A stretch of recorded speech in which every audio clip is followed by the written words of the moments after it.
निकाल करके इसे लिख दिया, क्वेश्चन मार्क इसके ऊपर है, तो यही आपका सवाल है अगला। देखिए, इसके लिए सबसे पहले एक ठोस रोड मैप की जरूरत है। जिस बिहार फर्स्ट, बिहारी फर्स्ट का मैं जिक्र करता हूं भाई, ये वो रोड मैप है जो सही मायनों में बिहार को बनिस्बत बाकी राज्यों के एक विकसित राज्य बनाएगा।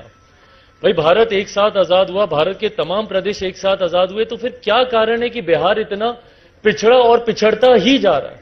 आज की तारीख में भाई हम लोग गर्व से बोलते हैं ना कि बिहारी सबसे आगे है, तो बिहारी सबसे आगे है और बिहार सबसे पीछे है। ये विरोधाभास कैसे हो गया इसमें? आज हम लोग गर्व से बोलते हैं कि भाई मीडिया हाउसेज हों या बड़े से बड़े इंस्टीट्यूशंस हों या आईएएस आईपीएस ऑफिसर्स की बात हो, हर जगह हम लोग बोलते हैं कि भाई बिहारी है। और हकीकत है, यही बिहारी जब बिहार से बाहर निकल जाता है तो दूसरे राज्यों में जाकर उद्यमी बन जाता है, उस राज्य के 150 लड़के लड़कियों को रोजगार देने के लायक बन जाता है, पर वही बिहारी अपने राज्य में कुछ नहीं कर पाता। क्यों? क्योंकि अपने राज्य में वो व्यवस्था नहीं है, वो इंफ्रास्ट्रक्चर नहीं है। भाई, जिस राज्य का गवर्नमेंट एजेंडा 7 निश्चय जैसा हो, आप सोचिए वो बिहार, वो राज्य विकास कैसे करेगा? जहां पे सरकारी एजेंडा है आपका नली गली बनाना, नल जल पहुंचाना, भाई ये तो by default basic infrastructural development necessities हैं। ये तो आपको बाय डिफॉल्ट करनी, किसी भी सरकार को करनी है। भाई, आप कोई एजेंडा नहीं भी रखिए तब भी आपको सड़क बनानी है, आपको नल जल पहुंचाना है, पर आपका सरकारी एजेंडा तो इससे ऊपर होना चाहिए ना। आखिरी बार मुझे नहीं पता मेरे मुख्यमंत्री जी ने कब बिहार में निवेश का जिक्र किया। आप ही ने अभी सवाल पूछा था इससे पूर्व में, जो मंत्री महोदय यहां पे बैठे हुए थे उनसे आप ही ने पूछा कि भाई निवेशकों के लिए क्या, कैसे निवेश आएगा मेरे प्रदेश में? सिंगल विंडो क्लियरेंसेस की व्यवस्था नहीं है, ईज ऑफ बिजनेस की आप व्यवस्था नहीं देते, और एक ऐसा राज्य जहां पे आए दिन गोलियां चलती हैं, हत्याएं हो रही हैं, एक सेंस ऑफ सिक्योरिटी आप नहीं दे पा रहे। जब तक एक बेसिक सेंस ऑफ सिक्योरिटी नहीं होगा, कोई निवेशक, कोई इन्वेस्टर हमारे राज्य में क्यों आएगा? और यही कारण है कि राज्य में निवेश नहीं आता। प्रति व्यक्ति आय को बढ़ाने के लिए आपने क्या किया आज तक हमारे प्रदेश में? भाई, कृषि प्रधान प्रदेश है हमारा, आपने भले तंज कसते हुए कहा हो, पर हकीकत है कि यही बहाने आते हैं कि भाई ये बांध चूहे कुतर जाते हैं। किसानों की सिंचाई की व्यवस्था के लिए आपने क्या योजनाएं आप लेकर आए? हमारा प्रदेश, आधा प्रदेश बाढ़ से प्रभावित रहता है, आधा सुखाड़ से प्रभावित रहता है, उसके लिए क्या व्यवस्था की कि भाई बिहार के किसानों के हालात बेहतर हो? खाद की आप व्यवस्था देख लीजिए, उसकी काला बाजारी आप उसकी देख लीजिए। तो भाई, कृषि प्रधान प्रदेश में क्यों नहीं आपने ऐसे यूनिट्स लगाए?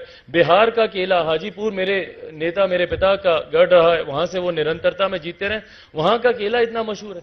क्यों नहीं आप यहां पे यूनिट्स लगाते कि उसकी मैन्युफैक्चरिंग हो, उसकी प्रोसेसिंग हो? वही केला डाउन साउथ जाता है तो केरला में केले के चिप्स बन के फेमस हो जाता है। यही मखाना जब दूसरे प्रदेशों में जाता है या दूसरे देशों में जाता है तो उसकी वैल्यू इतनी बढ़ जाती है, पर यहीं अपने राज्य में हम उसकी कीमत को नहीं।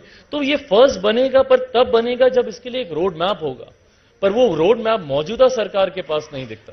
ये चिराग बिहार में बाहर को देखने के लिए उतना चिराग की रोशनी ठीक है जो आप समझ पा रहे हैं, जितनी आप दिखा पा रहे हैं? ये लोग तो कह रहे हैं कि बिहार में बाहर है, चिराग की रोशनी जितनी है उससे सब कुछ दिख रहा है आपको कि सब कुछ निगेटिव ही दिख रहा है? भाई, चिराग की रोशनी का मुझे नहीं पता, पर मेरे नेता ने इस बात को कहा था कि मैं उस घर में दिया जलाने चला हूं जहां सदियों से अंधेरा है। उन्हीं के सोच को मैं आगे बढ़ाने का काम कर रहा हूं। मैं मानता हूं कि एक चिराग से 100 चिराग रोशन किए जा सकते हैं। मैं उन चिरागों को रोशन करने का मैं प्रयास कर रहा हूं। मुझे नहीं पता इतनी रोशनी अभी काफी है कि नहीं, पर बिहार में बाहर है ये सरकार कहे से ज्यादा जरूरी है बिहारी कहे, बिहार की जनता कहे। मैं उस दिन का इंतजार करूंगा जब बिहार की जनता मानेगी कि बिहार में बाहर है। पर पिछले चुनाव में भी बिहार की जनता ने ये तो दिखाई दिया कि बाहर तो कम से कम नहीं। अकेले चलेंगे? आपने कई बार कहा, कई इंटरव्यूज में कहा कि मुझे केंद्रीय मंत्री ऐसा कुछ दिमाग में नहीं चलता, मैं काम करने के लिए आया हूं। तो कब तक अकेले, कब तक बिना किसी लक्ष्य के? भाई, मैं अपने सिद्धांतों से समझौता कर लूं तो मेरी राह बहुत आसान हो जाएगी। मैं रेड कारपेट पे चल रहा था 2020 तक, यह निर्णय मेरा ही लिया हुआ है। भाई, मैं एक ऐसे परिवार से आता हूं, एक ऐसे नेता का खून मेरी रगों में है जो खुद कभी संघर्ष करने से ना डरे ना घबराए। मेरे पिता के बारे में मौसम वैज्ञानिक कहा जाता है, पर मौसम वैज्ञानिक लोग रामविलास पासवान जी को जानने लगे 89 के बाद से, जब वो पहली बार वीपी सिंह जी की सरकार में वो केंद्रीय मंत्री बने। 69 में पहली बार वो विधायक बने। कितने लोग जानते हैं या कितने लोग चर्चा करते हैं उनके उस 20 साल की, 69 टू 89 कितने लोग चर्चा करते हैं? उस 69 से 89 में कितनी बार वो चुनाव लड़े, चुनाव हारे, आगे बढ़े, उन्हें पीछे खींचने का प्रयास किया गया, पर वो निरंतरता में वो संघर्ष करते रहे। परिणाम स्वरूप 89 के बाद से उनकी वो पहचान बनी और लोग बोलने लगे कि भाई जिसके साथ ये जाते हैं सरकार उनकी बनती है। क्योंकि उन्होंने उन 20 सालों में कभी अपने सिद्धांतों से समझौता नहीं किया। मेरे लिए भी भाई 2020 का समय था, मैं हल्का सा नतमस्तक हो जाता मुख्यमंत्री नीतीश कुमार जी के सामने, तो मेरी राहें बहुत आसान हो जाती। जो भी 14-15 सीटें वो मुझे दे लड़ लेता तो मेरे बिहार में 2-3 मंत्री होते, मैं खुद केंद्र सरकार में मंत्री होता, पर हकीकत में उसके बाद मैं कभी अपने पिता की तस्वीर पे श्रद्धांजलि नहीं दे पाता, क्योंकि मैं एक ऐसे व्यक्ति के साथ समझौता करता जिन्होंने हमेशा मेरे नेता को अपमानित करने का काम किया, जिन्होंने हमेशा मेरे नेता के बढ़ते कद को छोटा करने का, उनको गिराने का काम किया। जब जब मेरे नेता ने ताकत हासिल की, उनके विधायकों को तोड़कर, उनके सांसदों को तोड़कर, उनके समर्थकों में सेंधमारी लगाकर, दलित महादलित बंटवारे की राजनीति कर ये तमाम प्रयासों से हमेशा मेरे नेता को छोटा करने का, उनको अपमानित करने का कार्य किया। आज उन्हीं के सामने अगर मैं नतमस्तक हो जाता तो यकीनन मैं मंत्री और अपने नेताओं को मंत्री बना देता, पर कहीं ना कहीं मैं अपनी ही नजरों में गिर जाता, अपने ही सिद्धांतों से समझौता कहेंगे करता। कि भविष्य तय करेगा कि आप क्या बनने वाले हैं, क्या आप चाहते हैं, कुछ दिमाग में चल रहा, कोई तो भाई कोई चाहत नहीं है बनने की, बस बिहार को फर्स्ट बनाना है, इस चाहत के साथ निकला हूं। खुद को या अपने परिवार को फर्स्ट बनाने की चाहत के साथ नहीं निकला हूं। इतने उदार हैं, इसी पे शक होता है जी, इतने उदार हैं, इसी पे शक होता है भाई।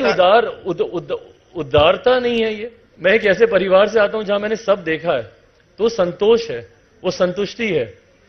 और जो लोग सोचते हैं कि भाई मंत्री बनना मलाई खाना है, मैंने अपने पिता को देखा है, मंत्री बनना मलाई खाना नहीं होता, एक बहुत बड़ी जिम्मेदारी होती है, एक बहुत बड़ी रिस्पॉन्सिबिलिटी होती है। मैं एक सांसद के तौर पे उस रिस्पॉन्सिबिलिटी का मैं अनुभव करता हूं भाई। मैं जमुई से आता हूं, मैं मानता हूं पिछले 8 सालों में जमुई के लोगों के साथ जो अच्छा या जो बुरा हुआ, उसका कहीं ना कहीं प्रत्यक्ष या अप्रत्यक्ष रूप से जिम्मेदार मैं हूं। कुछ बेहतर कर पाया तो उसका भी जिम्मेदार मैं हूं, कुछ बेहतर नहीं कर पाया या उनकी आकांक्षाओं को, उनके सपनों को पूरा नहीं कर पाया तो उसकी भी जिम्मेदारी मेरी है। तो इसीलिए कुछ बनने की लालसा नहीं है, बिहार को बनाने की लालसा। जिस दिन बिहार बनेगा भाई चिराग पासवान अपने आप बन जाएगा।